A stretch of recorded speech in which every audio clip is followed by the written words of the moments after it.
தோழர் ரஹ்மானின் இனிய காலை வணக்கம். இன்றைய திருக்குறள் சிந்தனை, ஒளியார் முன் ஒல்லியராதல் வெளியார் முன் வான் சுதை வண்ணம் கொள்ளல். அதாவது ஒரு அறிவாளிகள் அறிவற்றவர்கள் ரெண்டு பேர்த்தையும் பால் மற்றும் சுண்ணாம்பு ரெண்டுக்கும் ஒப்பிடுறாங்க. எப்படி பாலையும் சுண்ணாம்பையும் ஒன்றா கலக்க முடியாதோ அது மாதிரி தான் அறிவானவர்கள் சான்றோர்கள் இவர்களுக்கு தான் அறிவாளிகள் பேச முடியும். நம்ம சொல்கிறத அவங்க ஏற்றுக்குவாங்க, புரிஞ்சுக்குவாங்க, அதுக்கு ஏற்றுக்கணும் தன்மை இருக்கும்.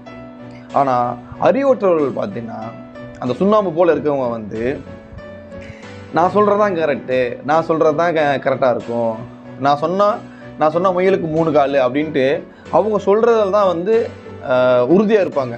நான் சொல்கிறது தான் கரெக்டுன்ட்டு. அதாவது பணியுமாம் என்றும் பெருமை சிறுமை அணியுமாம் தன்னை வியந்து